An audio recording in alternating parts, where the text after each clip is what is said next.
Good morning. We're at the Public Works Building. It's July the 9th, 9 o'clock in the morning. We're at the Public Works Building. And we're there for the regular council meeting. We're going to do the call the roll, call the order, and then we're going to do the invocation and followed by the pledge of allegiance.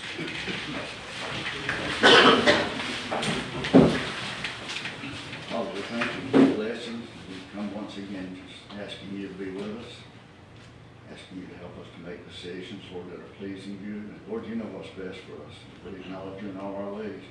You will direct our path, and we thank you for all your blessings, and we know that you've truly blessed this nation and this city. And we thank you for it and praise you for it. And we ask you to guide us in everything. In Christ's name we pray, Father.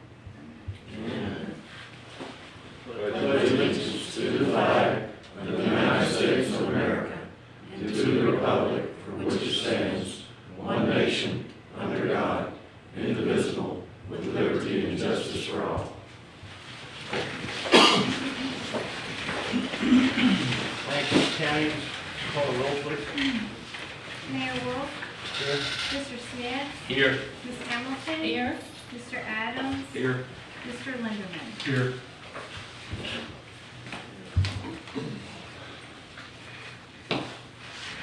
I can go through the consent agenda first. There's Tuesday, June the 25th. Any comments on them? We at the table? We good? We can approve the minutes? Yeas or nays? Yay. Yeah. Tammy? Good. We're going to move on. One exciting point about the meeting is the employee of the month. I guess that, Chris, you got that? Actually, the city clerk's going to handle that today. Okay. City clerk. Oh, come on, I thought we were gonna do it. I know, I was just gonna turn around and give it to her, but I guess I'll sit up here. The employee of the month for June 2024 is Julie Danaher, which she is the executive administrative assistant and deputy city clerk. And she does an amazing job, and I'm so very thankful for her. She is a huge asset to the city of Mexico Beach. And I told her, I said, I didn't vote for you when we voted for her because I knew how embarrassed she would be, but she knows how I feel about her. She is the best ever, and I am so very thankful for her. But she says, Tammy, I'm just doing my job. I'm doing what I was, I'm just doing my job. So she does go above and beyond, and she is a huge asset to the city of Mexico Beach, and I am so thrilled to give her the employee of the month. Thank you.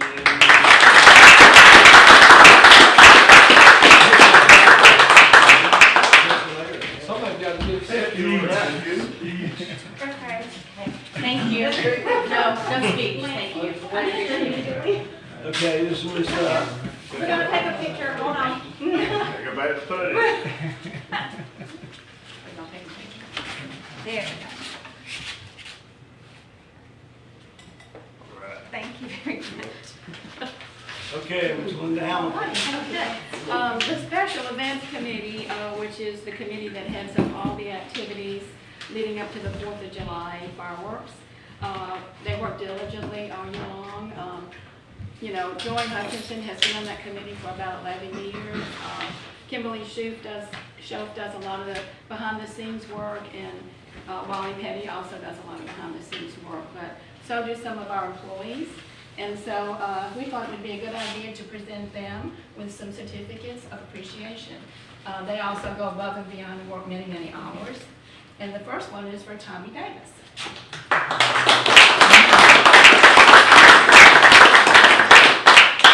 And Tommy, as your extra bonus, you can have any Saturday off you'd like to have. Thank you, I appreciate that. Thank you. The second one is for Sandy Walker. And Sandy helps tremendously as well behind the scenes. Like every Sunday off, is that it? And the last one is for Marty Williams, Lieutenant Williams, who also helps many, many hours behind the scene and does lots of extra for us as well.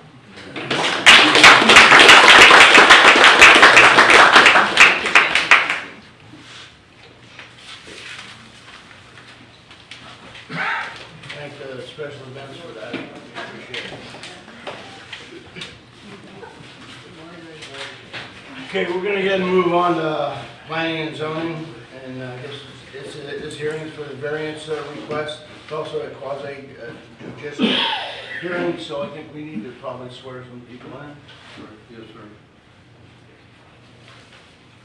Yes, if anyone want to stand that is gonna have anything to, just stand, and if you'll raise your right hand. Do you solemnly swear or affirm that the testimony you're about to give will be the truth, the whole truth, and nothing but the truth, so help you God? You do. Mayor, the procedure is set out in 1.12.06 of the hearing standards. And there's a list of things that have to be done as a part of the quasi-judicial proceeding. The first in the list of standards would require any what they call ex parte communications to be disclosed prior to any testimony or presentation of the case. That would be if you've had any specific conversations with the applicant prior to this meeting, between the time they've submitted the application and the time of this meeting. That's a requirement to be disclosed. So if any of you have had that, other than just a passing conversation, then that would have to be disclosed according to the ordinance. I have.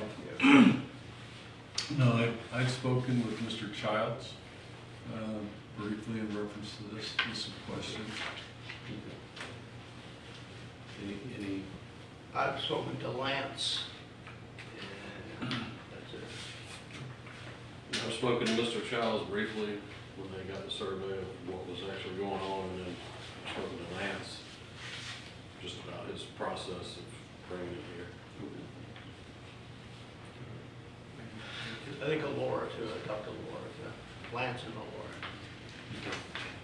All right. Then the next part would be to take testimony and evidence and any cross-examination by the witnesses, cross-examination of the witnesses. So I would recommend, Mayor, maybe you start with the applicant's representative, whoever that's going to be today.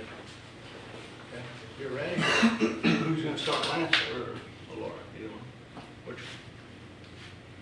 You start? Go That's up to ahead, you. All right. be my guest. All right.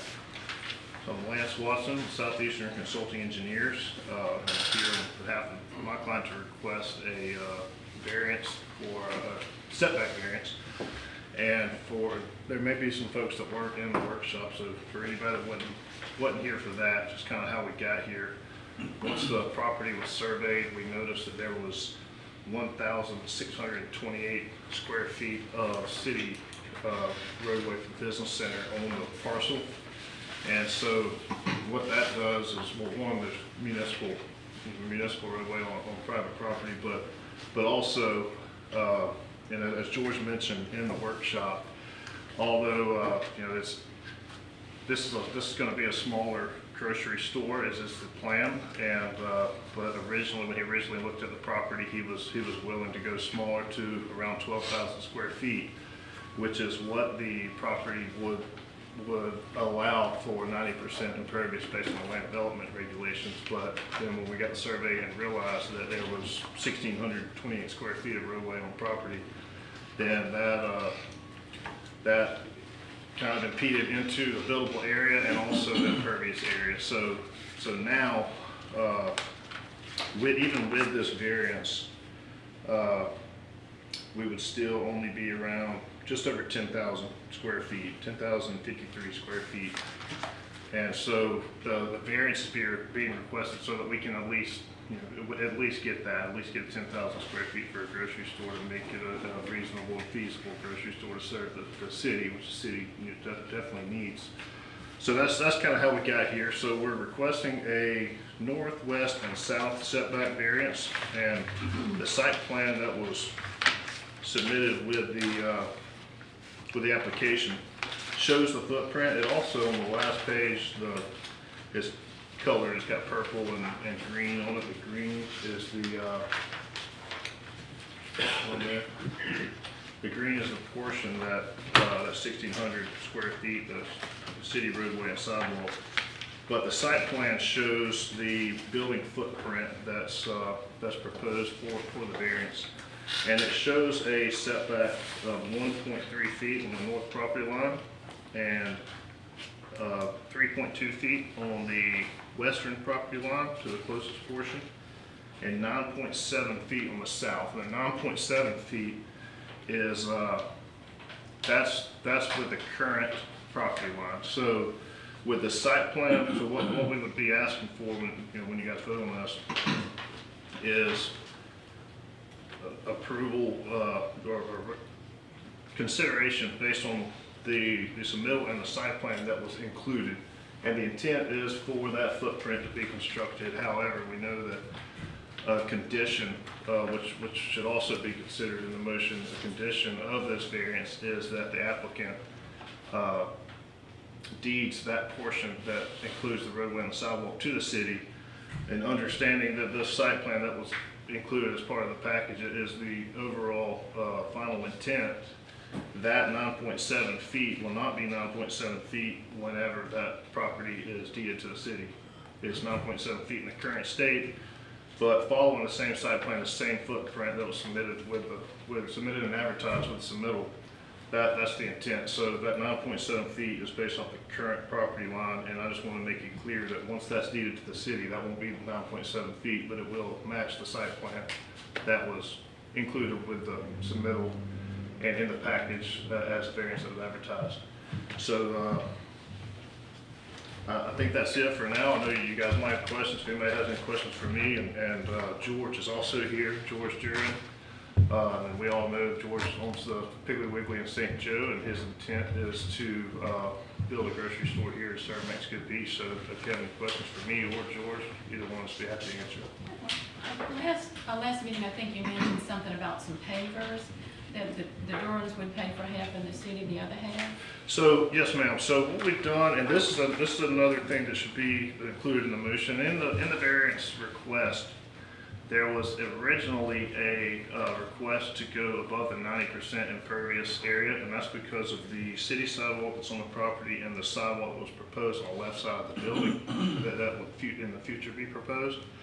And since then, we've determined that we could go with permeable pavers and reduce that impervious area. So we're not requesting the 90%, above 90% impervious area on this variance. So we'd like to withdraw that portion of the variance so that we're not in conflict with the comp plan. But the idea would be that the city, upon council approval, the city could replace the concrete sidewalk in this portion with permeable pavers, and any sidewalks that the developer or the builder put in for the grocery store would also be permeable pavers, so that we do not go over that 90% impervious area. Would there be any way maybe the seller could pay for the other half, rather than the city have an expense of that? Could the seller and the buyer be sharing the cost of the pavers rather than the city? That wouldn't be something I could answer. That definitely be something that's discussed maybe today. I do want to say that today is for the variance portion. When the development order comes, obviously that'll be part of it. But that's something that can be discussed, whether the builder is responsible for that or the city. But in any case, the city sidewalk would need to be permeable pavers in order to make that be below the 90% impervious area. Now, Lance, on the same note, since we're on the sidewalk, you're just talking about the city possibly participating in the front sidewalk. Right. Nothing to do with Nothing new. nothing to do with this parking and Right. everything you've got. Right. Nothing new, just the existing city sidewalk. Is that part of what we're getting deed on? Yes, sir. Right. Yep, the sidewalk and the pavement would be included in the property that's deeded to the city. It'd be city property. Lance, you didn't ask for a variance on the east side, Mango Marley. Right, so- What's the distance gonna be from that building? So we're working with the Mango Marley's owners now. So we've got a meeting set up with them after this, not today, but wanted to get through this variance process first. The idea here would be to be, if Mango Marley's agrees, is to be 2.5 feet off the property line until we get to that northern portion where their electrical meter is. And then we would come to 4 feet off the property line there, because we have to have 36 inches in the clear from the face of the building to the face of the meter. So that would be the intent there. And as far as the city land development code is concerned, that's a 0 setback with approval from the adjacent owner. And without approval of the adjacent owner, it would be 5 feet. So we're not requesting a variance on that. If we have a encroachment easement agreement with Mango Marley's, we would go to 2.5 feet off the property line, and if not, we would be 5 feet off the property line. So original 3-2 is out. You're going with 2 foot, you're gonna have a conversation with Mango Marley about going to 2 feet and at the meter going, how what, 4 But feet? 2.5 feet to 4 feet at the meter. To And then give 5 to foot give if that clearance. doesn't work out. Sorry. And 5 foot if that doesn't work out. Yes, sir. So no variance is requested on the east property line, just the northwest and south. Yeah, and Lance, I hate to interrupt here. I drove by a couple days ago and I went by the back of the property and there's a stake back there that belongs to the property owner. And I know we're only leaving 1.5 foot back there. So I guess, have y'all done, I see you have parking back there, you know, we've talked about that for low speed. That's not, it looked to me, and I didn't get out and measure it, but that's not encroaching in the alleyway that they're, No, in It's- the road itself? It's not encroaching into the edge of pavement. Okay. Right? How It's- wide is that parking? The parking spaces are 8 feet wide for low-speed vehicles. Okay. It just looked tight, so I just Right, yeah. A compact vehicle or low-speed vehicles all would be able to park back there. You wouldn't be able to park a full-size vehicle back there on the alley side.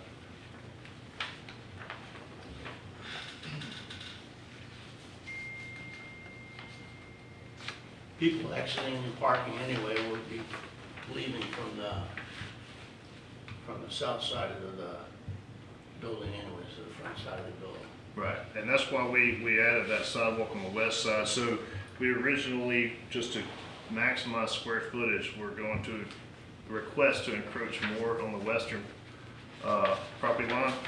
But we wanted to just kind of do our part and add a little bit of additional parking. You know, all the parking requirements aren't an issue here, or aren't a requirement here for the business center. We wanted to just leave room for additional parking, so we actually shortened the building on the west side to allow for that and a sidewalk to get to the rear of the building.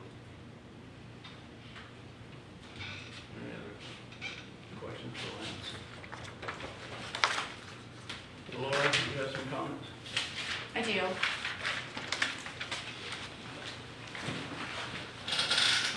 Good morning. For the record, Alara Mills-Gutcher, and I have been sworn in, and I am here on behalf of the City of Mexico Beach reviewing the variance application. This request was placed for 3114 US Highway 98 to receive a variance for certain setbacks, specifically on the north and south sides. The east and west sides do not require a setback variance due to the fact that the Land Development Code allows for a 0-foot setback as long as there's an access agreement easement on the side that connects to the building to the east. So as we all have discovered, there is a hardship on this property due to the paving the city conducted on the property, on the parcel that the owner has. And it's, as Lance mentioned, it's about 1,600 square feet. So if you recall, by ordinance 811 last year, we adopted variance procedures. And those are what I looked at when I evaluated this request. And those are in section 7.04.02 part D of the land development regulations. And it's a 6-point test. Essentially, special conditions have to occur that are particular to the property, which are not applicable to other land in the same zoning district. And special conditions have to exist that do not result from the actions of the property owner. The relief granted is the minimum degree of relief necessary. Literal interpretation of the provisions of the code would deprive the applicant of rights commonly enjoyed by other properties. The grant of the relief would not be in degradation of the general intent of the code or the comprehensive plan, and the issuance of the variance would not create an inconsistency from existing character of the area. So all of these were found to be met. You might find in the report that one was partially met, and that's because I was reviewing that in conjunction with the request for the impervious surface variance, which we are not able to grant due to it being a comprehensive plan policy. We can only grant LDR regulation variances, and Lance had mentioned that has been withdrawn. So with that, I find that that is fully met. And so the recommendation is at the bottom of my staff report and includes the request to the setbacks that were mentioned in his application, noting also that no setbacks are necessary for the sides, the east and the west sides. So that is my analysis, and I'll take any questions you might have. Anything from the table? Sure. Is there, one thing, Mayor, is there any cross-examination by the applicant? Any other presentations or anything? I have one question, Chris. What was the P and Z's recommendation last night? The P and Z voted 5-0 to approve. With the approval of deeding the land to the city, I just want to make sure that's going to be in the motion. When we read this. Anything else? On the table? Okay. Open the public, any comments are open? There'll be none. Close the public. Back to the table. Any other comments? Or a motion to move forward or deny? So, Mr. Sloan, in the motion, it needs to be to approve the variance as requested with the condition that they deed the property that's already identified. Is that the correct wording of it? Yes, sir. All right, so I'll make a motion that we approve. Can I have a point of clarification? Sure. Only because the applicant mentioned something about a zero setback, and I don't know if we discovered if the advertisement included. There was no reference to the actual Okay. setback. So actually, the applicant is requesting a reduction on the south side to 0 feet, other than what was requested in the application, After deeding the property after deeding the property. and removing the 90% request. The Right. 90%. We mentioned that, Right. yeah. So But that's still conditioned upon the deed. So is it correct to say as requested, or do we need to specify this Well, you specific? can clarify it to say, and then once deeded, the setback would go to 0 On the south side. on the south side. Okay. The motion to do that?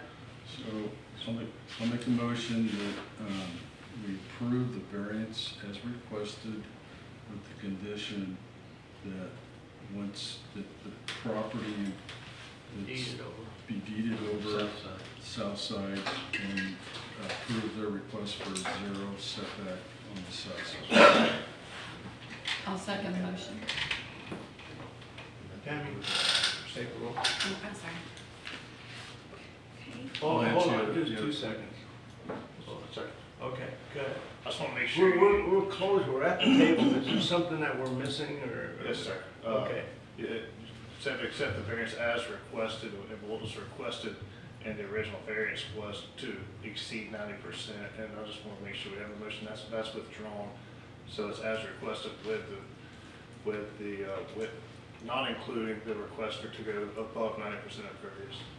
So let me, That was staff You've recommendation. withdrawn that part of the application. so let me be more specific. So you would be clear. What if the motion is, so I'll amend the motion. to approve the variance setbacks as requested with the condition that they'll deed the property that's overlapping the city's paved over On the south side. on the south side, and their request, once deeded, to have a 0 setback on the south side. And recognizing that they have withdrawn the request to exceed the 90%. And recognizing that they have withdrawn the request to exceed 90% impervious. Tammy, you have all that. Sorry. So I'll second. We have a second. Can we take the roll, please? Mayor Wolf, Yes. Mr. Adams, Yes. Mr. Linderman, Yes. Ms. Hamilton. Yes. Mr. Smith. Yes. Thank you. Yes, sir. Go ahead, sir. I just want to say on behalf of my son-in-law, Ron Reed, and my son, Lee Durrett, who's not with us today, my wife, Hilda, and Rod's wife, Anna, we thank y'all for the relatively easy process we've gone through to get this moving forward. And, I'll still say we're disappointed in the square footage we're having to work with, but we've worked it out, and we have grand plans for the logistics of keeping this footprint supplied. We'll be doing it every day. We'll probably get a warehouse truck every night, coming in 2 or 3 in the morning, and we'll have trucks running from our Piggly Wiggly store to supplement that. So the key is, no matter who's building this store, if they don't have a logistical plan to keep it stocked, it'll be frustrating to customers. But we plan to keep it stocked because get a return on investment, we obviously got to sell something. So we keep the products in there, I want to assure you that. Thank you again so much for working with us on this, and rest assured we're going to do as good a job as we possibly can. Thank you, Mr. Allen. Appreciate it.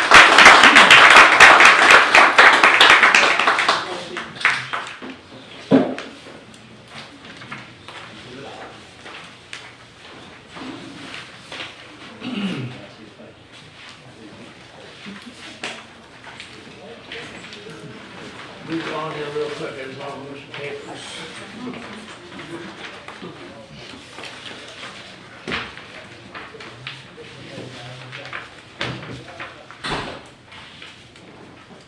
Okay, we're gonna move on to ordinance 837. Mr. Laura, you get to do it, and then the language. Yes, sir. Yes.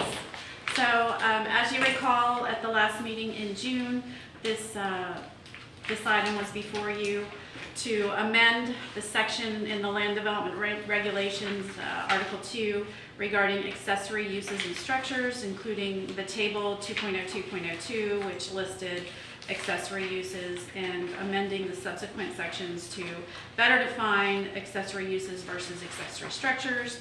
And there was some direction at the last meeting to make a couple changes. There should be a memo in your packet as to what those changes are. I have made those changes, so this should be the final version.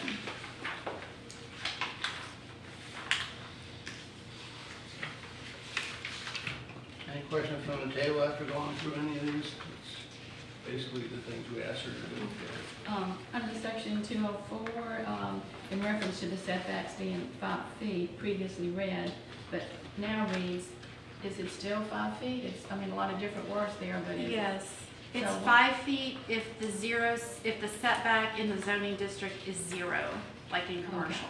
Okay. So another question is like, there's a lot of changes here, so what is the driving issue to present this at this time? Like the why now? Why, I know you mentioned about clarity and certainty, but in a way, there's less clarity here and there because we're eliminating so many things that have previously existed. So it's still like, what is the driving force to do this now? So there's been some applications of late regarding accessory uses and accessory structures, more so accessory structures, and how those are regulated. So there was some uncertainty about the height of certain structures that can be allowed as an accessory. And after reading through it as it was written previously or currently before the changes, it was not clear on the difference between a structure and a use, where a structure is actual building, where you would get a building permit in most cases, and a use not necessarily is combined with a building. So just to differentiate the two and how they're treated within Mexico Beach, I think now it's much clearer than it was previously, for the person who has to implement the regulations. And we've viewed this since December, I think, of '23. Yeah, it started with the planning P and Z in 7 December. months. Yeah. So just a clarifying question, if somebody wants to build a 16-foot pole barn, does it have to be 10 feet from the rear, the setback? It has to be the setback of the zoning district in which it is. So every category has different. So, for example, if we went to, let me find one. Mhm. What would it be on residential? I think that's. But where is Okay, it? sure. Let me go back up. Residential load density has a side setback of 7.5 feet, a rear setback of 10 feet, and if it's in the corner, 10 feet. So that would be that would apply to accessory structures. Okay. Any other questions on Um, it? There was something too, I think under the swimming pool section, that a lot of things were marked through, and it was unclear about, a lot of things that were marked through pertain to fences and things that go around the pool. Would that be confusing to the property owner to know what to do? I'm trying to figure it where it is on here. So swimming pools are under the accessory structure section, because they are a permanent addition to a property, they would need to get permits. So can I understand your question a little better? I guess I'm asking, would they still be required to put a fence up if they're building a pool? So Some that things might be have a been building slashed through. code safety issue, that they would still have to follow any building code safety issues for the installation of the swimming pool. But the fact that it's been marked through on this document, still, that So would we still can't apply. supersede the Florida Building Code, so I believe the Florida Building Code requires So that. then why would it have been marked through? Why would we mark that through? Because if the building code changes for some reason, I am not well versed in building code requirements. It's still going to apply in the building code. It's not something whatever we say is irrelevant in the land development regulations. Linda, are you talking about on the different categories in section 6 we're spoke to, or are you talking about in some other portion? Under this, there was It's a a section third. called pools, and there was things that were marked through that would indicate like you didn't need a fence if you had a pool. Yeah, it was just above 2.04, 0.03 is the mark-throughs, but not to interrupt, but that's what she was saying, that we kind of said we required it for the building code, but the building code is going to supersede. And you do have to have a fence around the pool per the building code to be a certain height. And the pool needs to be a certain distance from the fence. So I think it's just clarifying that, because we don't really have control over that, because the building code would, and the building code may change the heights of the fence. So the reason for you lining it out is so we have more clarity in the building code. So I don't think it's necessary for us to address building code issues, because if they change, I won't know, because I don't follow that. So I wouldn't be able to advise you that we need to now update our land development regulations because of that. I just think it's safer to rely on the Florida Building Code to handle Florida Building Code issues, and we'll handle land development issues. Laura, if you just left the first sentence in there without the specificity, wouldn't that take care of it? On Part A, are we talking about 2.0? On Part C, where it says, all parcels shall be completely enclosed with the approved barrier as per the Florida Building Code, and just leave it at that. Sure.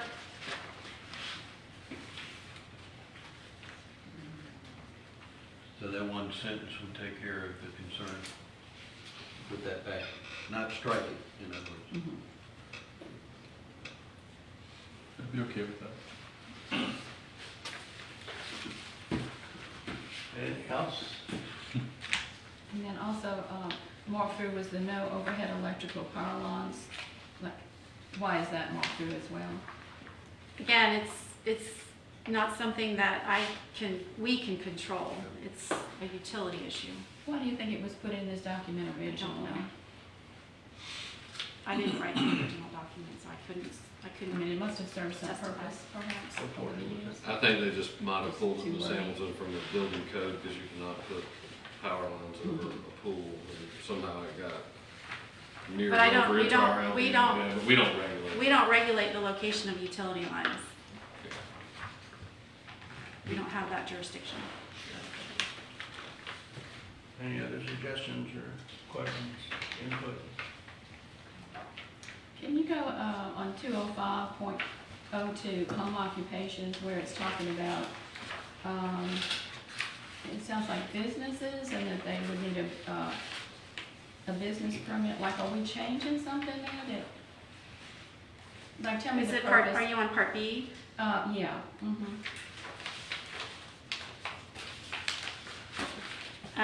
So I didn't really get into the home occupation portion of the ordinance. I was just focusing really on the accessory structure and use.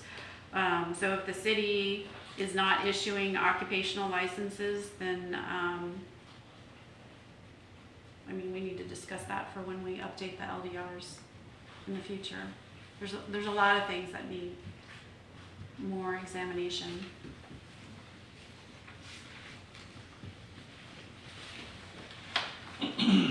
Well, is it important that we adopt it, or we should be carrying this on for another month and going through it in this type of process? Is this a workshop type situation that we should have to get this full document done?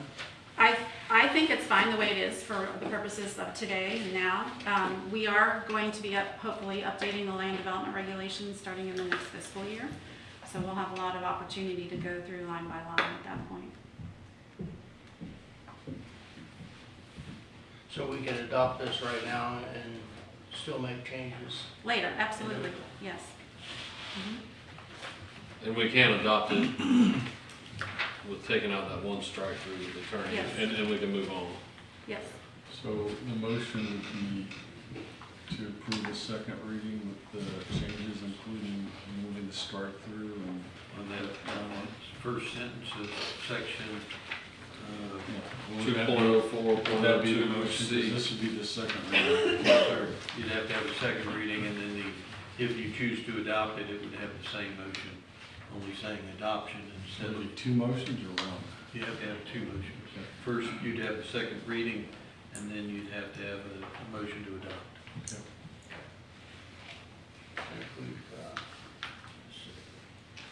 Hold on 2 seconds. Let's open to the public and see if there are any comments there first.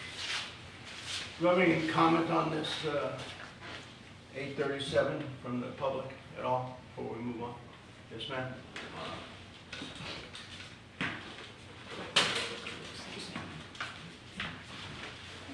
Lisa Logan, Mexico Beach. So clarify, if you will, because I'm with Linda, I'm sort of confused on the changes.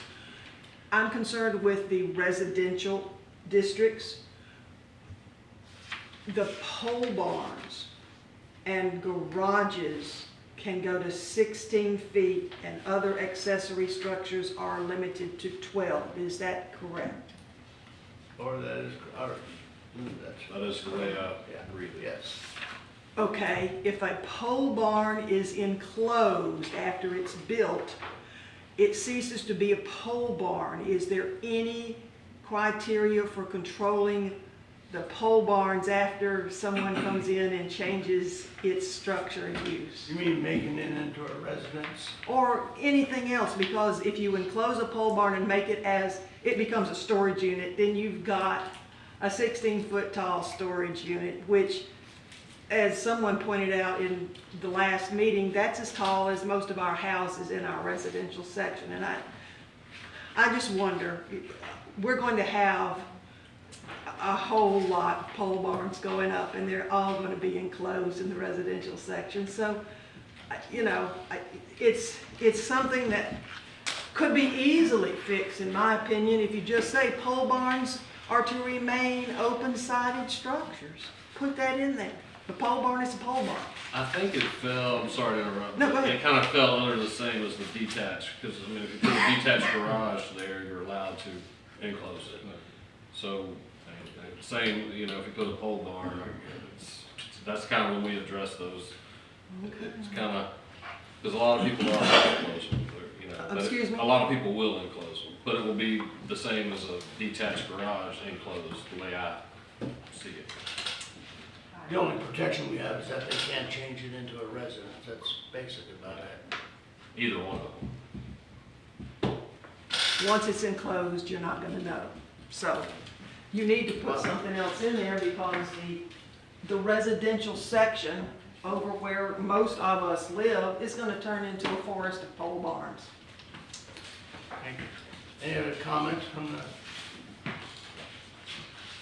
public? No? Anything from the table? So I do want to go back to that, what Lisa brought up. For the way it's currently been rewritten, what's the difference between a 12-foot and a 16-foot accessory structure? So I would just like to clarify, there's nowhere in the code that talks about a pole barn. It talks Right. about a detached garage or boat storage. So, the exemption to allow to go to 16 feet was a concern of the P and Z because they felt 16 feet is necessary to store a boat. Mhm. You can't store a boat in 12 feet So of height. I guess what I'm trying to figure out is there, there's nothing stopping them from enclosing a boat storage facility in the future by this current wording. And the other thing, now that you brought up boat, can they store an RV in a 16-foot? Does it have to be a boat? It specifically says boat storage, so we need to discuss as we go through the LDRs if you want to include RVs on premise. But the answer to making it into a dwelling is hopefully your building department would stop Right. that because you'd have to get plumbing and bathroom, kitchen, and all that for it to be considered a dwelling. It has to be an individual. I'm not concerned about the dwelling because there's code that prevents that. It is, are we now having a 16-foot high detached garage? Because that's not what I was thinking. I was thinking this structure would stay open.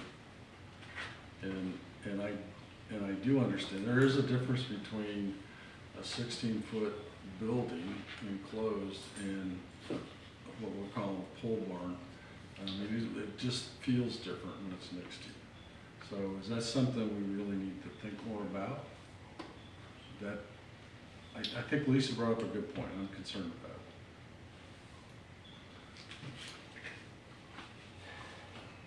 it. I'm not trying to drag this out more, but I'm just trying to. Again, I'll go back to the complexity of it. And like I said, we've been at this for 7 months. Are we trying to do something in a council meeting that we should be doing in a workshop? We're trying to rewrite this thing every 10 minutes? Every time we come here? How do you separate 12-foot and 16-foot? I understand the question, it makes sense to me. Are we saying that you can build a garage Yes, at at 16. 12, you cannot build one at 16 foot? So that would mean, is there a pole barn? You can build a detached Can a garage pole barn at be 16 feet. closed? Yes, a pole barn could be What enclosed. makes that different from the 12 foot? So the difference is the use. If it's just a shed for storing tools or lawnmower equipment or whatever, then you would be limited. And see, that's where it comes in to be a difficulty for us to implement because we're not in the backyard understanding what's actually being used for. But, so the 16 feet is for a detached garage or boat storage. That's what the language says. So if you were using it for your car and tools and lawnmowers, it can be 15 feet. 16 feet, sorry. But that was, and we had talked about everything going to 12 feet, but the P&Z was concerned about being able to store your boat, and you can't do it under 12 feet. And I agree, that's very difficult with Yeah. most boats. Well, the law has made clear that the term pole barn is not anywhere in. It's not. So if when you talk about it, it's a detached garage, which would be sides, or a boathouse, which theoretically could have sides. And those are the exceptions, those are the 16 feet. So what if we, on the 16-foot, said no sides, it has to be open, roof only. So what is the accomplishment there? Because you're still at 16 feet on the structure. Well, to me, the accomplishment is the feeling of having a tall garage next to you versus an open, it doesn't feel as crowded, I guess is what I would think. It's just perception. Yeah, and that's, I would rather have, it's not gonna happen in my neighborhood, but I don't think I want a 16-foot garage next door to me, 7.5 feet from the property line or whatever, or 10 feet from me in the back. I'd like to suggest that we move on from this, and this is just my opinion. It's obvious that this document needs to be looked at with a lot of clarity. We have to sit down and go page by page, not the way we're doing it. So We've I've been been at just, this for 7 months and we're doing the same Yeah. thing, nitpicking it. and for clarification, the 16 feet is what you have today. Okay. I'm sorry? Yeah, that's what I was, Yeah, it's been in existence since I've been here. So I don't know if you're having issues with 16 feet. But it's been the rule for years. Looking for input from the council, next move. We can solve it right here, or we can move on. I'm like you, we've been 5 months and Miss Hamilton, I knew what you said, and all pools should be enclosed on your line, you won't let them in, but under the Florida building code, you got to have a fence around your pool.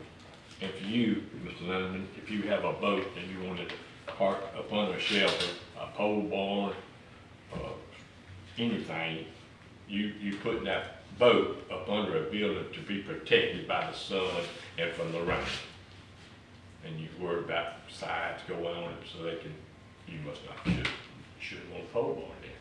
But people here building houses would like to have a pole barn so they can put their boat up on it. Now to get the sides enclosed and get the plumbing or whatever we worried about, you have to go through our building department. I mean, they just can't, they can do it, yes, but they're supposed to go through us. Yeah, I understand that. And I really believe I think we've beaten this to death on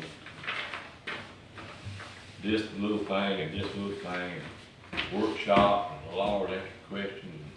And I don't know what we do.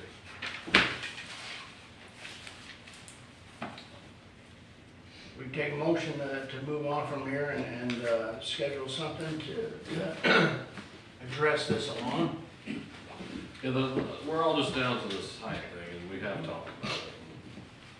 P and Z's made a recommendation, we've talked about it, boats need 16 feet. I mean, we've shrunk the 50%, we've pulled it back out of the setbacks. I mean, I think we move forward with it. And that's my opinion. I mean, we've done a lot of work. If we need to revisit it, Laura said, I seen it in the budget, we're gonna talk about LDR next year, and we can pick it back up then. But we've kind of tightened the rules. The biggest thing was getting it out of the setbacks. So, Open to a motion.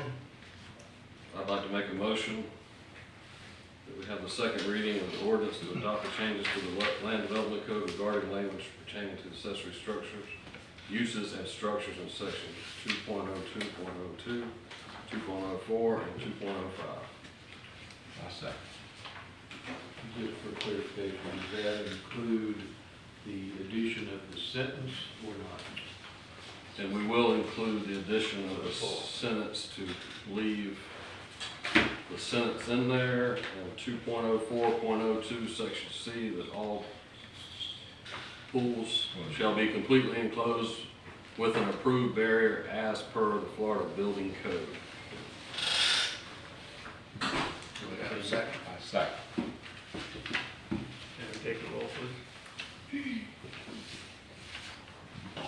Mayor Wolf, Yes. Mr. Smith, Yes. Ms. Hamilton, Yes. Mr. Adams, Yes. Mr. Linderman. No.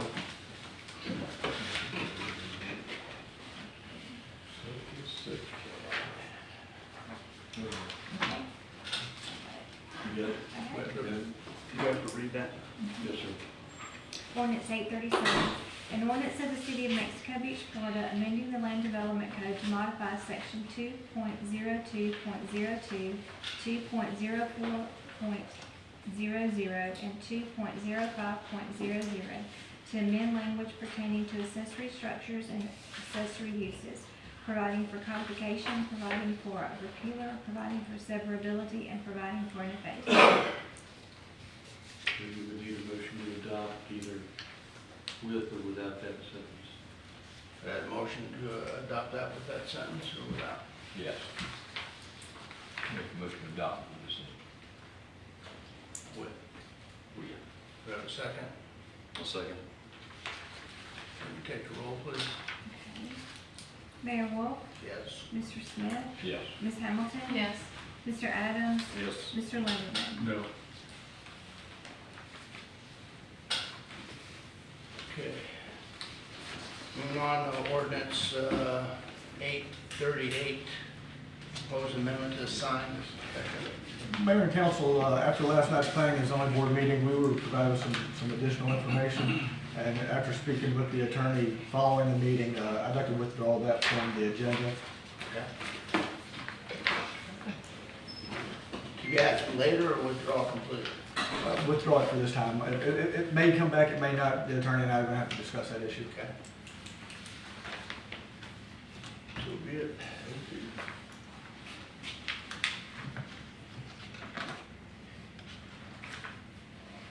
Moving on to dredge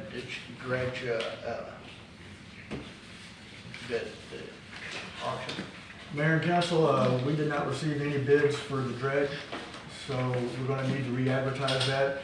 As you all are aware, we set a $75,000 reserve price on the dredge, and that may be what kept people from bidding on it. So at this point, our recommendation would be for the council to re-advertise and approve re-advertising, but either set a lower reserve bid or just remove the reserve bid completely. Just get offers. Yes. I say take the reserve off if you're gonna do Yeah, anything that's- for us. And there's a couple more pieces of equipment that I'd like to put on that list that we holding back here. It's rotten, rusting, and it needs to leave. Yes, sir. I agree. I'd recommend taking the reserve off. I mean, it's a liability. Yeah. It needs to move on. I hate, not to get the most we can, but it's a liability. It's becoming a liability. So we have a motion to No, re-advertise. we have to open the public. We'll open the public for the dredge rebid. No comments? Back to the table. Any comments at the table? Discussions? I agree with Jason. Just remove the, And I'd like to make a motion that we re-advertise the dredge for sale and to remove the reserve on the dredge. We have a second? I'll second it. Roll call, please. Mr. Linderman, yes. Mr. Adams, Yes.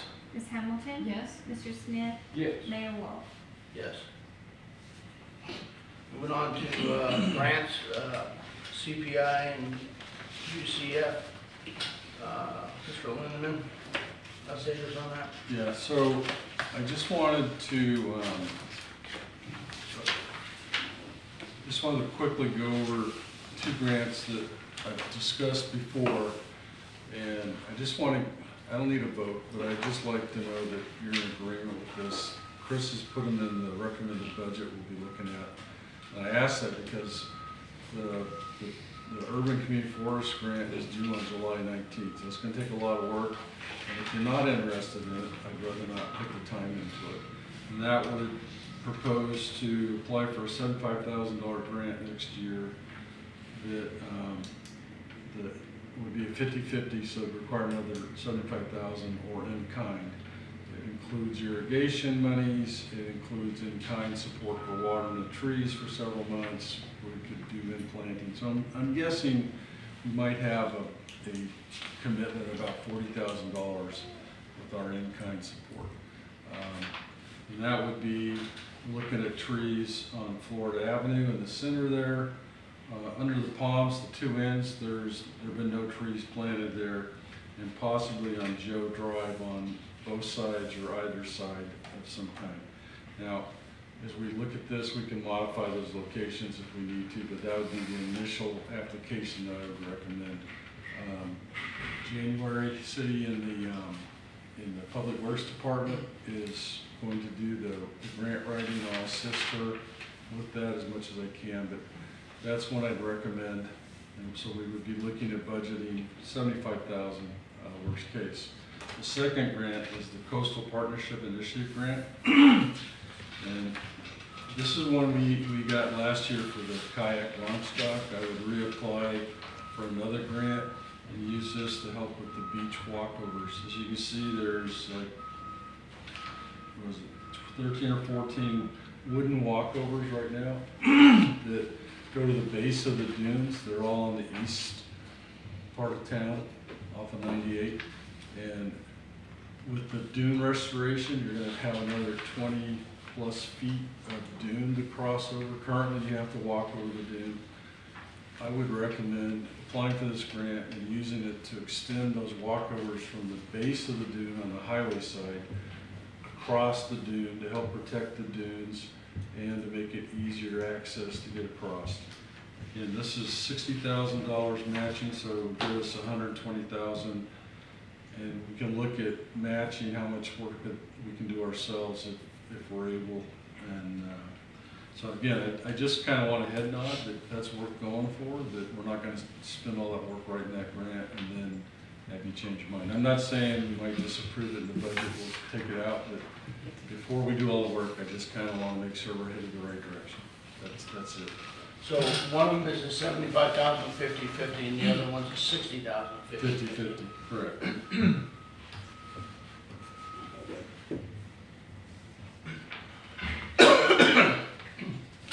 Just need your feedback. Oh, I'm 100%. But, I mean, I'm for the trees. I mean, we need that. And obviously, the walkovers are they're already, we're just waiting for the renourishing. On the trees, when you say irrigation,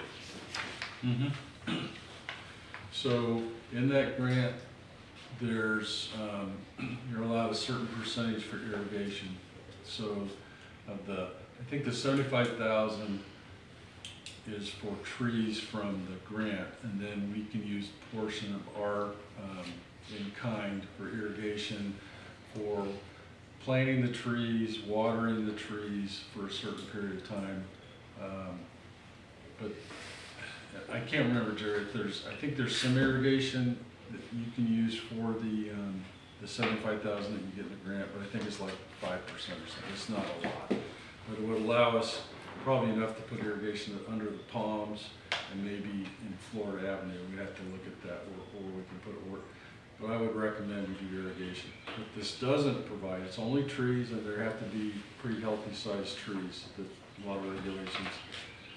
Palm trees have to be planted usually by the vendor. The other trees, we have to decide if we want to plant ourselves or have them planted. And you got to look at, do you want warranties? And so this gets pretty expensive. Sounds like a lot of money for a lot of trees, but it turns out to be not as many trees as you think.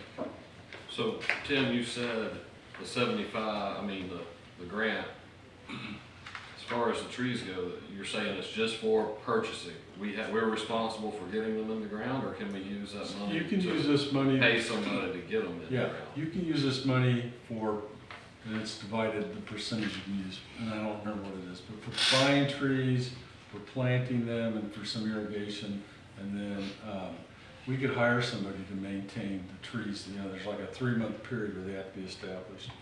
Or we could choose to do in kind, and that would save us some money if, like Public Works has the manpower to do it. irrigation is my key factor there. I say that if we don't have irrigation, don't plant the tree. Yeah, and we might And we can go over the percentage on the irrigation for what they allow, and still use it as in kind. What we can't do is plant shrubs and grasses, it's only trees. No, we need trees. Here's my, my take on it. There's two of them here, one for 75 and one for 60. We're gonna have to put in 60 and 75 each time. Somebody tell me the last time we talked about beautification and us making an investment in it. Chris, have we made a plan of where these go, when we would put them in, or Just, what it would look like? Or are we just going after a grant that's point blank? I think we've got the cart way before the horse. Well, I think Tim said, I'm not gonna interrupt, you asked Chris the question, but he said the locations could be changed, you know, that's up to us to go down the future road. They've gotta start writing the grant before the 19th, well, or get the grant. so I think I can answer part of this. I applied for this grant 2 or 3 years ago, and we didn't get it because of a mistake in not providing some pictures or something. We had enough points to get the grant, but it was awarded to someone else. So this has been discussed with the former city administrator and the council in the past. But, and these were the locations that came up with the city administrator. So that's the background I can give you about 2 years ago. I think the grant is great. The matching part is what scares me. That's $130,000 we can add to our budget. And we can ask for a lesser amount. We don't have to go for the max, that's the max. Do we have a plan? Have we prepped a plan that we need this money? And that's, I don't think we have. Have we? I would agree with you. Yeah. That's my only This is not, input on it. well, this has not been before the council other than just discussions. It's not something I think that Chris has sat down and asked for and developed.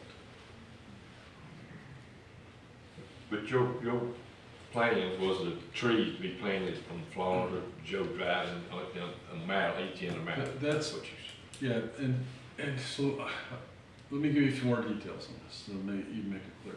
It has to be 3 specific types of trees, so it can't be all palm trees or whatever.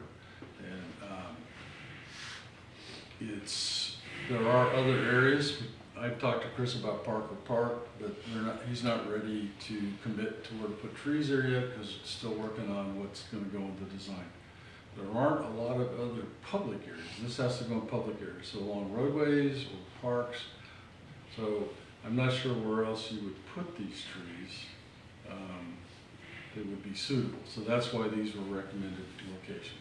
Yeah, not to get too far down, because we haven't talked about it, but the only one in here that I would say, Joe Drive could wait, you know. But I don't know, like you said, we're not saying these are the 3 we're gonna do, but the Florida and Under the Palms is a kind of like a Yeah, no-brainer. I only throw Joe Drive in there because it does get a lot of water and it could definitely, there's a couple reasons for trees. I mean, we lost 80% of our trees after the hurricane. I mean, it's obvious, people have been there before. Trees really help with water absorption, so they're part of the stormwater recovery. The other thing is they provide shade, you know, they make the city look nicer. I'm not opposed to not applying for this. This is a lot of work, and if there's hesitancy, I don't want to do it. I mean, this is an extreme amount of work. Now, back to, let me re-clarify. We're applying. That's what we're trying to get to. Should we send y'all forward with applying for it? What- If we get it, I guess we still have the discretion of, do we accept? Well, that's true, but I will tell you, if you turn down a grant that you've been awarded, don't ever ask for it I know. again. It ain't gonna happen. We can change the amount. We could ask for a lesser amount.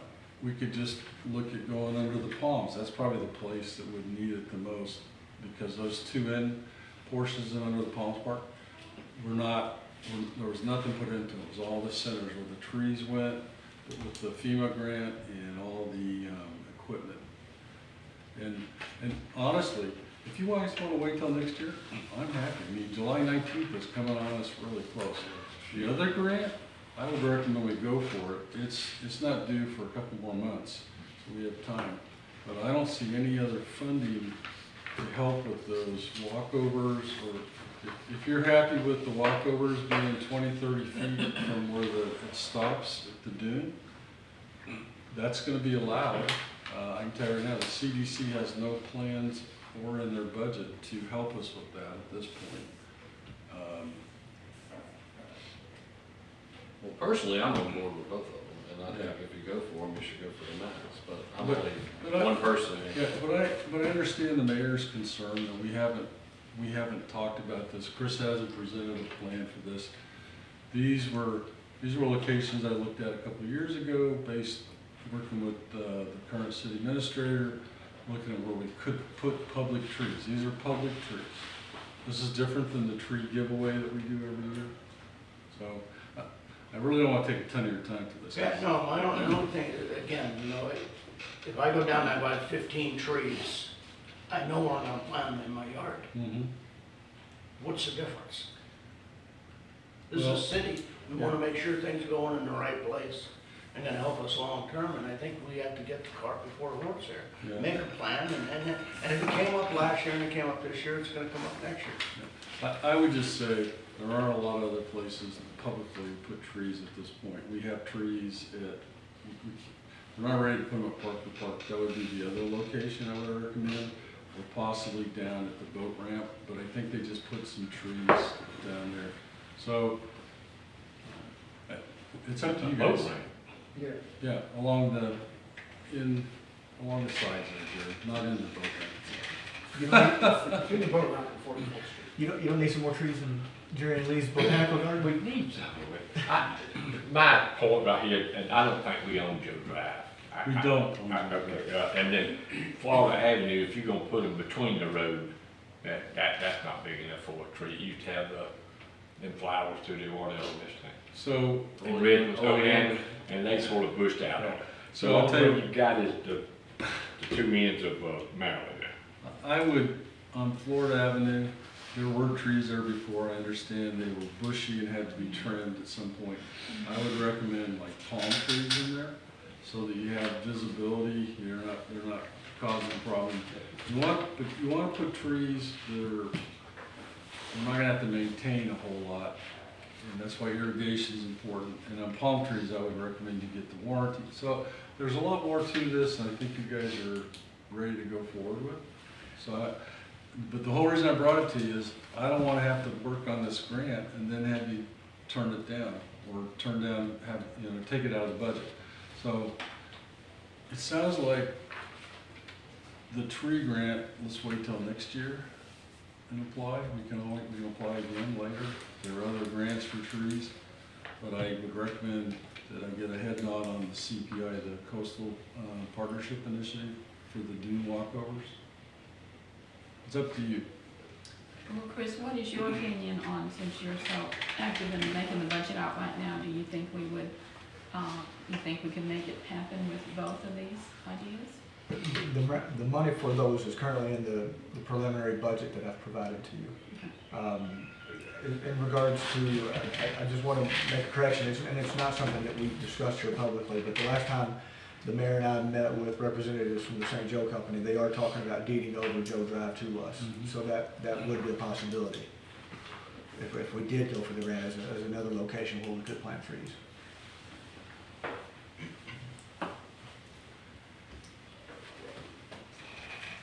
All right, what's you know my take. I mean, I'm not against it, I'm all for it.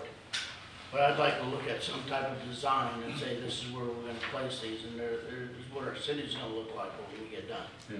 And that's probably not even for this table, it's probably for a group of citizens, a group of whatever, to get together and say, here's what we're gonna do. Well, rewind, you tell us, Tim, let's rewind a couple of years ago when you applied for it. Was all that? No, it was just strict- an application. It was Doug Baber said, hey Tim, I want trees, and I found a grant that had trees. We applied for it. There was an issue with one of the requirements, so we weren't awarded the grant. And we scored high enough, and I would also add that we're quickly running out of time where we can say the hurricane. We need the money because of the hurricane damage. And so I wouldn't wait too long on these types of grants where we can justify it because of the damage of the hurricane. I'm happy not to do this one. This one is like 2 weeks away and it's a lot of work. And I understand what you're saying, Mayor. So you guys just tell me what you want. Let's have a value for you. I would like to go for both. Let's go for it. I mean, if Chris is saying we could possibly work it out in the budget, I agree. it would certainly add to the beautification. I'm in for both of them, whatever we need to do here, Mayor. We will have to, in the application, show where the trees are gonna go. I mean, and specify the types and stuff. But I'm telling you, that's not gonna be for another week or so. And it depends on how much time January and I have to put this together. All right, we should get a consensus at the table, either move on or move from it and plan for it for the future. What are we gonna do? I'm ready to move forward. Move forward. Tim? Are you on board? I'm gonna recuse myself because you guys, I'm bringing this to you. I wouldn't have brought it to you and be willing to put all this work into it if I wasn't for it. You know, I'm telling you, this is probably 40, 50 hours of work. And these aren't easy to do. But you're not getting any financial reimbursement or compensation, so when you say you're recusing yourself, Okay. you have to have a basis for it. I'm for it. Okay, I'm really for it. So Tim, I know January has also been through a certification grant class, so Yeah, it's a would that different- take some of the load off of you? That training she took was for managing a grant when she got it, I think. Isn't that correct? Yeah. This is grant writing 101. And she's going to use the one I wrote before, and we're going to modify it, update the budgets and everything. So it's still going to be a lot of work. But January's going to carry the load. And I think she's up to it. We talked. And if anything, it's a good opportunity for January and Vanessa to start writing grants with somebody who's been successful at writing grants. Okay. I would suggest we, that if it sounds like the table wants to move forward on it, that's fine. I think that, Chris, you ought to get to work on some type of design of where, when, and how. If it does happen.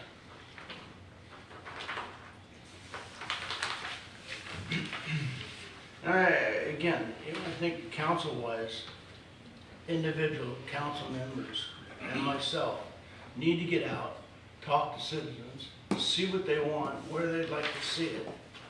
I mean, that's a beautification of our city. I think that's beyond us to make that decision without some input. I really do. Yeah, we can do that. I think what Tim said, and I'm not trying to rebut, there's minimal places for it to begin with. You Let's know, sit I mean, down. let's give the people the list, I guess, of the possibilities, I feel like.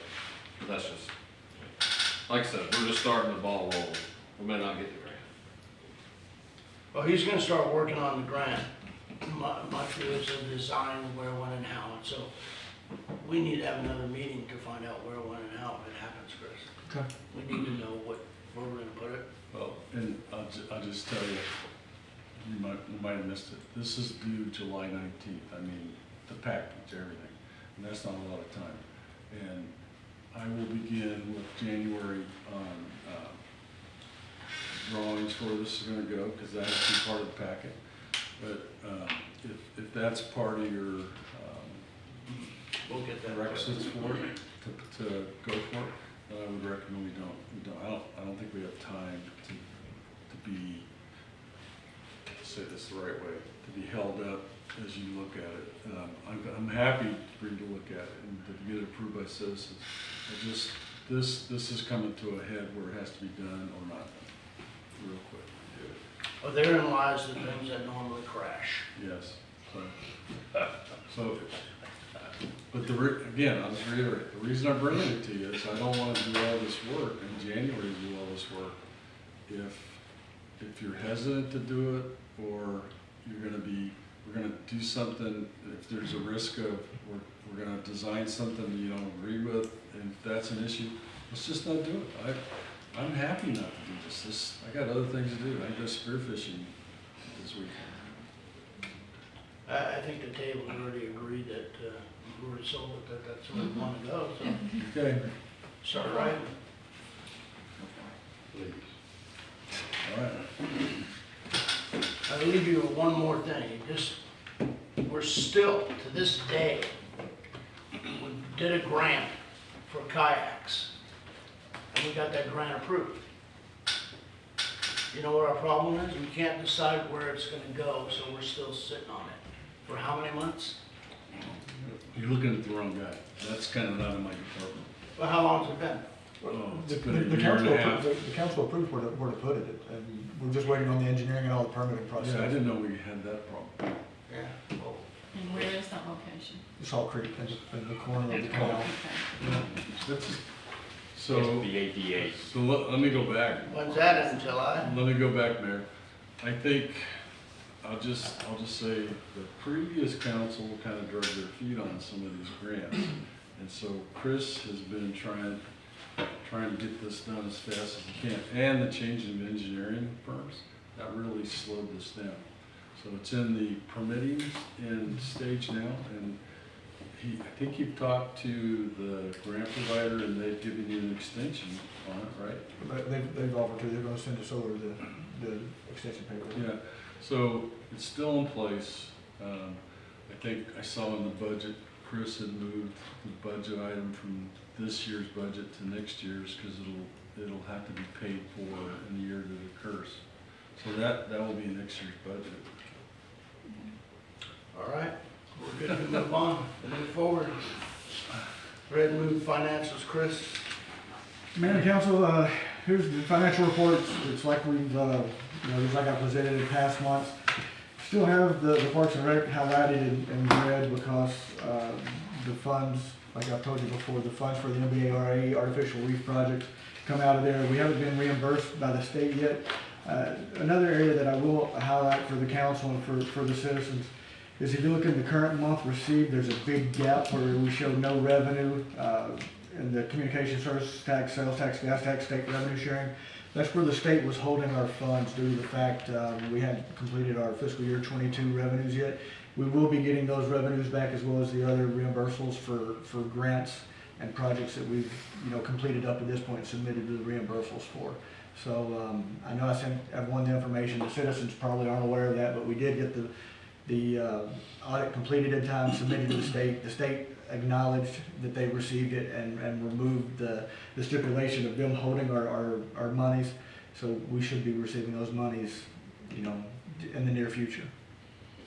But that's why that big gap is there in the current month revenue. So Chris, we received a letter saying that we were gonna be reimbursed that we're up to date. Have we had any communication since then? No, sir. Additional? No, sir. Now, the holiday, I'm sure, has slowed down some things, Sure. but we haven't heard anything. Okay. All right. Anything on the financials? When do you think we get it from the MBARA so that we can get that off the red? But just- Well, they're normally pretty quick about reimbursing it, but, it's not just the $136,000 for the MBARA. There's also the FERDAP grant, the $75,000 FERDAP grant, which allowed us to do a bunch of the work in under the Palms Park. None of that money was reimbursed because the state's holding it. The $75,000 for the planning grant for Alara was there. So all told, and this was never discussed publicly, but all told, there was approximately $300,000 that was being held by the state until we got our audit complete. We should get it this month. Yes. Let's just start all balancing out. We should see where I'd like to see soon where we're gonna be, because it's winding down I know. for your next budget. All right. So nothing else on the financials? Then move on. Citizens' comments, any citizens' comments? Nobody, okay. Mayor comments. Just, only comment is, we're going into budgets, so this is the time you wanna gear up, and if you wanna attend, the times are on the websites. we'll be here going through it. Love to have your input. Council, comments? Yes, I did want to bring back up from the last meeting concerns regarding buildings that possibly need repair or demo. The general consensus at the end of that meeting was that we would try to follow up a little bit more and see which ones might need to be referred to the special master. Chris did have code enforcement do it's kind of a limited spreadsheet. I don't know that it has all the concerns of the citizens, but it does have some of the major issues. My concern especially was the 600 Georgia. It's in great need of repair or possibly demo. To me, it seems like, we issue remodel permits, but how many times do we do that? I mean, it's like, to me, that's almost a stall tactic for the property owner, because if we just continue to reissue a remodel permit and they do nothing, then that's just buying them more time, but we're not advancing because they're not doing anything. The same thing with the house that's at 409 Fortner. This house truly has been under construction for more than a decade. It's quite the eyesore. As far as what we've done, I think something about the person maybe cleaned up some of the stuff underneath, and I guess they put like a black netting stuff to hide some of the stuff that's underneath it. But, once again, we're not making any advances there. In the past year, 2 beautiful homes have been built next to that house. I'm sure they thought that house was under construction. It was going to be done one day. 10 years later, at least, that house is still sitting there. That same property owner may have thought, okay, nothing's really being done here. So his other property at 121 4th Street, he also has a remodel permit that has expired, and that house is a mess too. I feel like code enforcement does everything they can, but their hands are tied. They issue letters to these people, they ignore them. Nothing's done. Even the house that's at 121 14th Street has gone to the special master, and then the owner just doesn't respond to anything. So Tim, where can we go with these particular issues? I mean, like in Parker, how do you handle situations like this? Well, as I said in the previous meeting, you do have provisions for unfit and unsafe structures. That would go before the magistrate. The magistrate can issue orders which could include a deadline for whatever it is he's ordering, and failing to meet that deadline, you could have provisions in there that would be a requirement that demolition occur. And then that order would then get recorded, or a certified copy would get recorded. The copy would be provided to the owner, and they would have notice of whatever they're being required to do, which they may have that notice anyway coming to a hearing. But then the city has to follow through with, okay, we've got an order now that says they've got to finish the house, for instance, and they gave them 3 months to do that. 3 months from now, the code enforcement officer or whoever you designate would go out and determine whether or not it's been satisfied.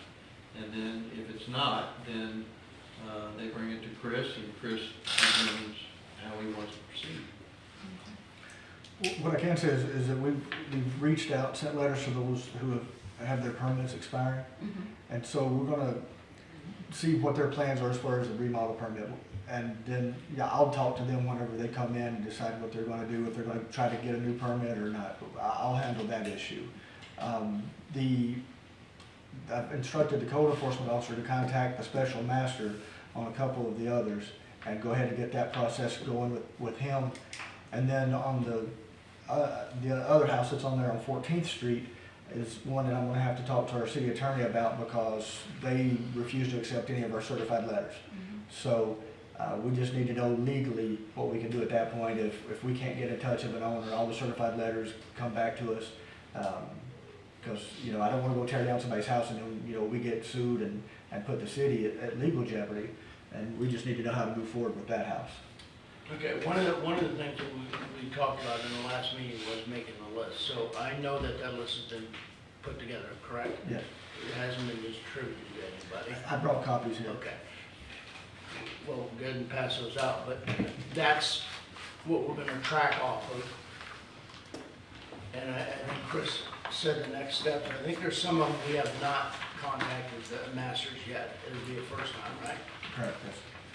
And I would like to know the legal part of the perpetual permitting.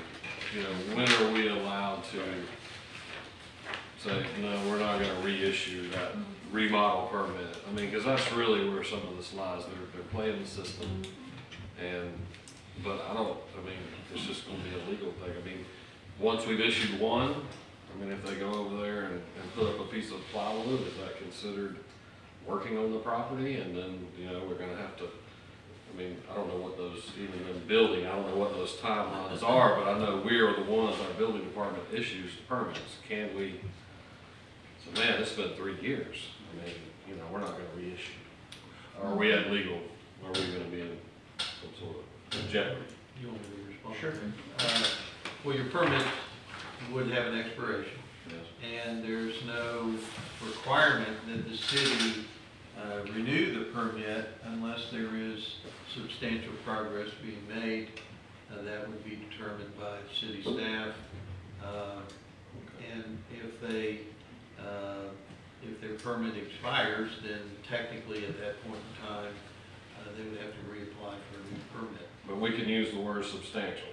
That applies. I mean, not just, Substantial material, I mean, like you said, you can't put one piece of plywood up in 6 months and say, we're building our house. One of the things I think that maybe a gray area for us here is how we interpret how they stop building it. I went to a couple of these houses, I think three or four of them. And one of them, it looked like, if you look at, does it have windows? Yes. Does it have doors? Yes. Has everything, somebody's living in it. But you look outside and it looks like a construction area.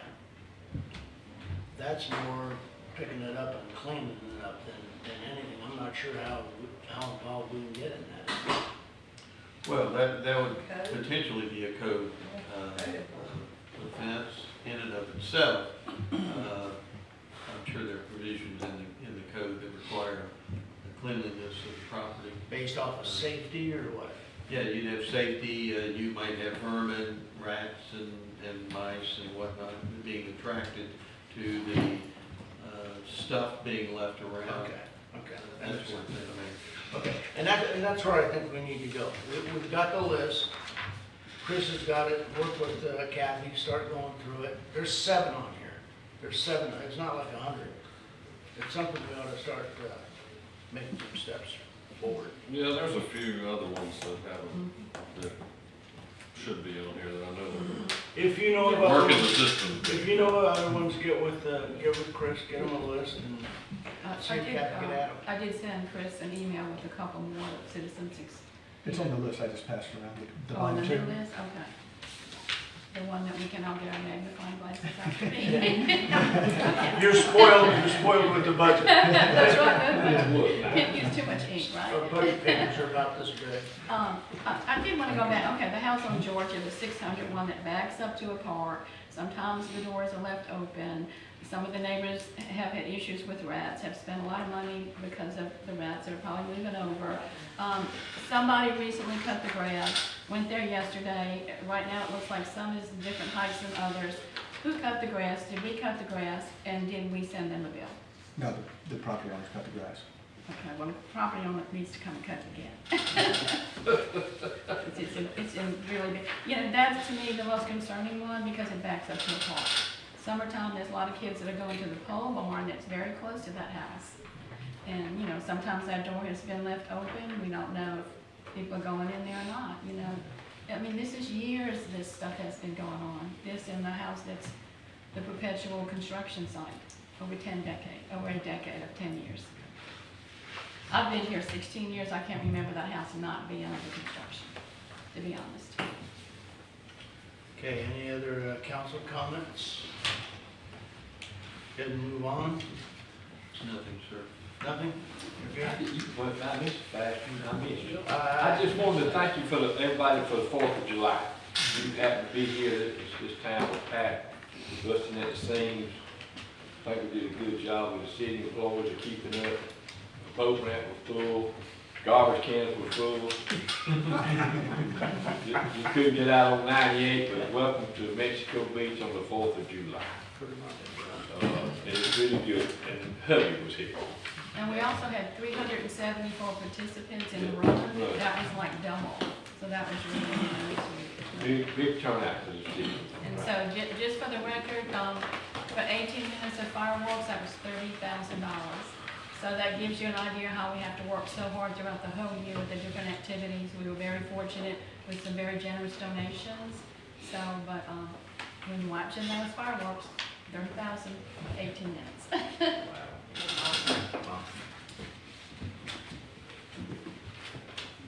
Guy in my backyard's probably spent 5,000.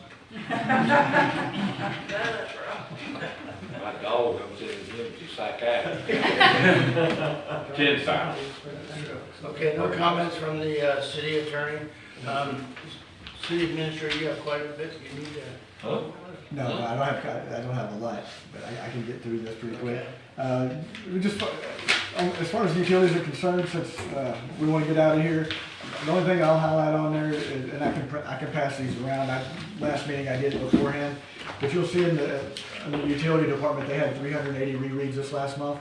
Again, as we get these new meters in that the city council's already approved the purchase, we'll get those replaced, and that number will start dropping, and that's going to help us out a lot as far as, you know, not just employee time and time on our vehicles driving around to do all these rereads, but it's also going to improve our revenue in the water department.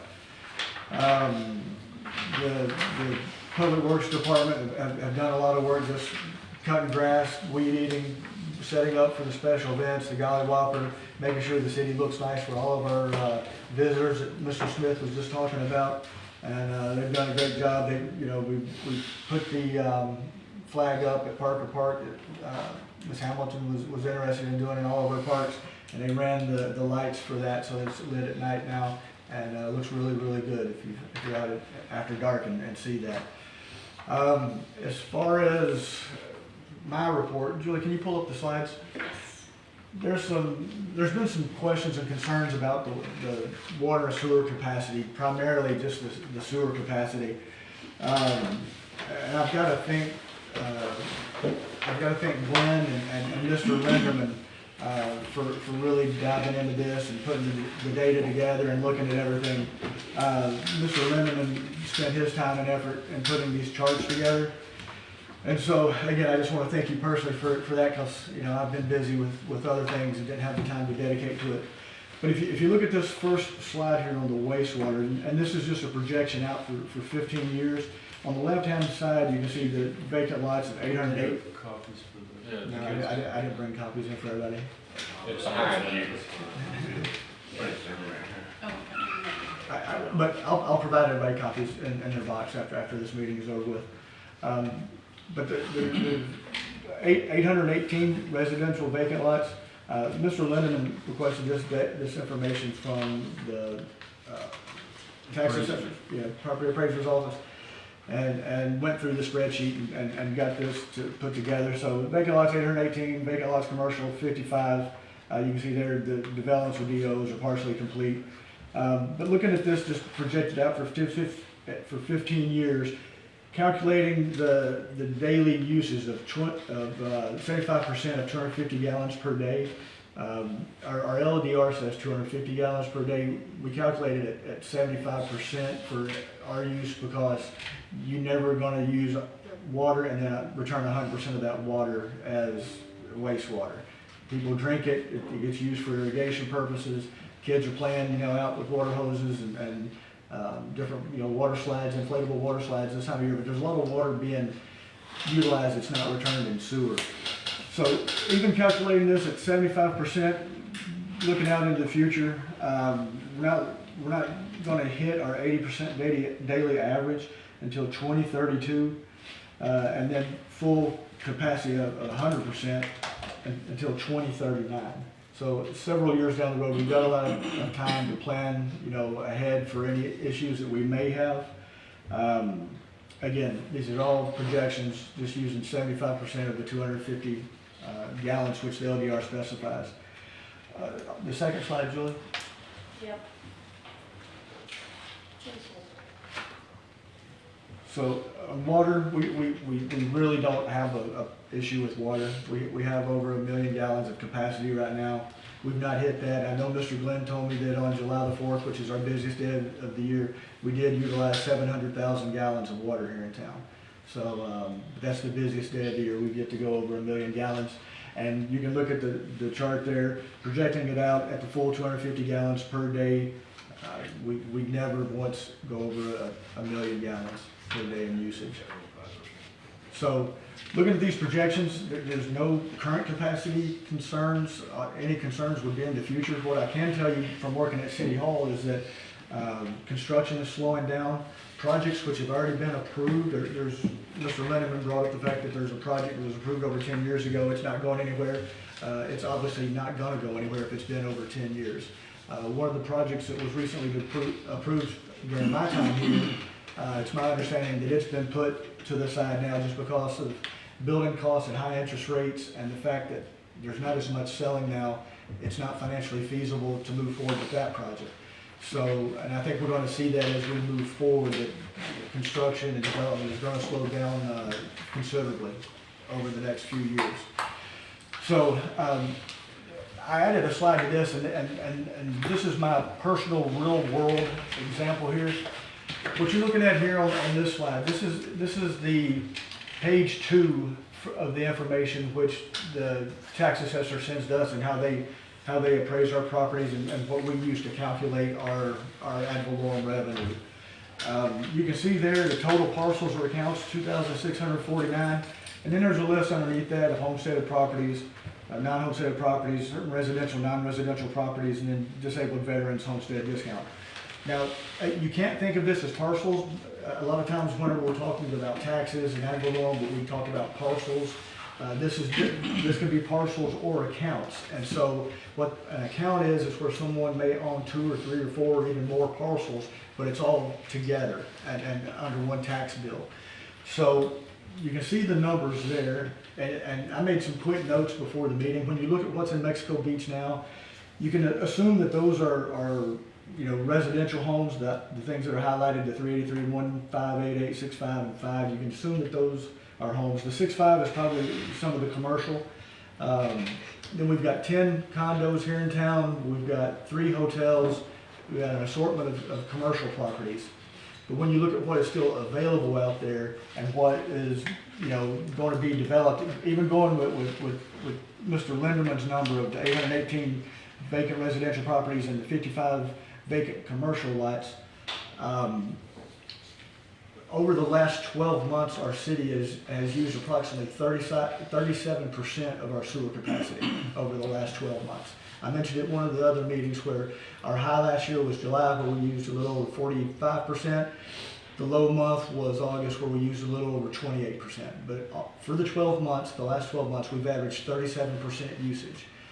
In order for us to have a capacity issue, not just now, but in the foreseeable future with everything that's been developed, with all the vacant lots that exist in this town, we would have to believe that less than half of the properties that are vacant or scheduled to be developed, like Sweetwater and Sugar Sands, less than half of what we currently have would have to generate over twice the usage of what currently exists in the city. And it's just not feasible. It's not going to happen. And so while Mr. Linderman has projected this out to show based on what the LDR requires and 75% of what the LDR requires for sewer capacity, real world situation is that's never going to happen. It's never going to happen. Last month, the month of May, the city averaged 27% of our sewer capacity. So, or not 27% of our sewer capacity, but the water that we used, we only returned 27% back as sewer. And the reason why is because right now in the hot time of the year, a lot of that water is being used for irrigation purposes. So projections are one thing, the real world is something different. We have to use the projections for planning, but what I see real world is that we're not going to have a concern for many, many years, most likely after most of us are no longer here sitting at this table. So let me add a couple things real quick. So I spent a lot of time with Glenn and Chris, and Glenn pointed out some things to me that I think are important to note.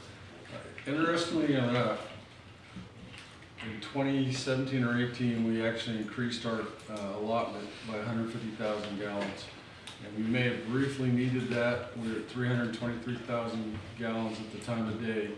But that number, we're not using that 150, and we're actually paying for it. We're paying the debt service on it. So you have the timing of this is important.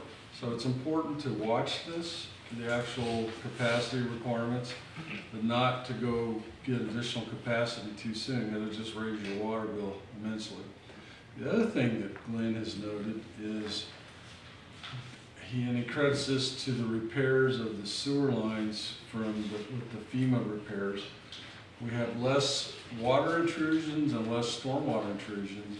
And that 172,000 gallon average that we have had for 3 months, that's what it's based on, is actually going down. And it's looking like, as we fix those sewer lines, we're actually have a truer view of the capacity or how much poo is going back the other way. My first question to Glenn was, that's 70,000 gallons a day. Where's the break? But I think we would notice that there was that much poo going out different places. So I think the good news is this number for wastewater is actually, looks like the trend is we're not pushing as much forward, so our capacity numbers are good. The other thing, I know Chris was kind of nervous about these projections because I'm a worst case guy, and I was looking at, do we have a problem when I laid this out, and just to satisfy myself, and it's a projection, and I spoke with Bay County, and they are monitoring this. Glenn shared with me the county report that shows all the cities, and pretty much everybody's 30–40% of their allotment on wastewater. So I'm telling you, it's not an issue at this point. But that doesn't mean we shouldn't monitor, but it's not an issue. And I even looked into the future developments that are out there, and the numbers, we get to 80% a year or two sooner, but it's not an issue. I looked at all these developments, and as Chris said, Ocean Oasis applied years ago, and they've done nothing.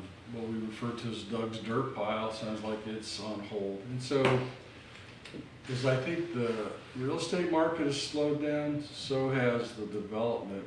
And what I would tell you, bottom line is, just because it looks like we've committed most of our capacity, doesn't mean we should stop developing. It doesn't mean we should just develop, without paying attention either. But there's no way there's almost 900 empty lots. There's no way we're gonna develop those in 10–15 years. And so, but we're accounting for that in this projection. You developed them we've been developing at about 6%. Right. Developed at 10. Yeah. So, I guess what I'm trying to say is, we should be concerned in watching it, but it's not a concern. And I want to add one other thing. We can't even ask for extra capacity until we reach that 80%. The county won't even talk to us about it. All right. So that's kind of the magic number. Now I know we'll be paying attention, and we'll know that way before that, and we'll be talking to the county. And the county is observing this. The other thing is, we could, if we really needed it, go to another city. Most of the cities aren't anywhere near their capacity requirements. They're well under half of it. But if you do that now, you're paying for it, and we don't want to do that. And there may be a third option down the road of Gulf County. But those are all things that you don't want to do it too soon because it's going to cost money. So my analysis of this is, I agree with Chris. We got plenty of capacity. There's no reason to stop doing what we're doing.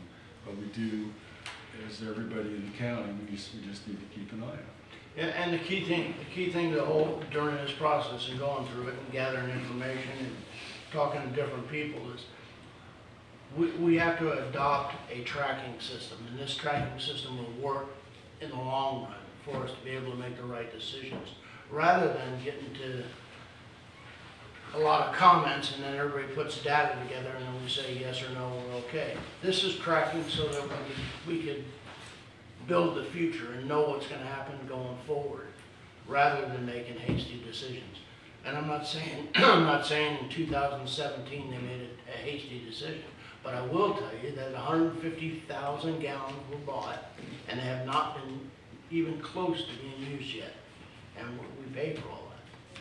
So we need to track it, and that's what we'll do. I think this information will help us immensely. Yes, and I would like the citizens to know that we're not turning a blind eye on this. I mean, we started putting together the formulas and we want to watch it, we want to track it. We're not here just to sign off on developments and wildly, and we have to do this for our people. And the only other thing is, as far as it being in building, is there are federal rules that will let you know that are constantly coming down of less usage. You know, if y'all look at your toilets, they're not 5 gallons of flush anymore, they're 1.5. I mean, there's just a lot of stuff that continues. And we're implementing, just like y'all said, Mr. Grant, finding leaks, closing the system, getting the system more productive. But the biggest thing is, I just want citizens to know that we will be watching over everything. Good. Is that it? One more thing, it's something that the mayor's already touched on, is our first budget workshop is gonna be Thursday. I recommend everybody come out if you're interested in the budget and what we're gonna talk about doing next year, or what we hope to do next year. As far as both the citizens and the elected officials, we're gonna try to get everything posted today, all the backup information, all the supporting documentation. I also plan on posting the presentation which will be given on Thursday, so everyone will have the advanced opportunity of looking at that, because there's things in there as far as future projects and goals that aren't in the budget. It's just things that we're going to be working for, or I'm hoping to work towards over the next year, get guidance from the council. Maybe the council's not interested in it, and if that's the case, then I need to know so I'm not wasting my time and moving towards those goals and objectives. So that will hopefully all be out today. And if anybody has any questions, and like always, you're more than welcome to get in touch with me. Okay, the only thing left, like Chris said, July the 11th, which is Thursday morning, first budget meeting, and the second is on July the 30th at 6 p.m. Motion to adjourn? Motion adjourned. Second. Thank you.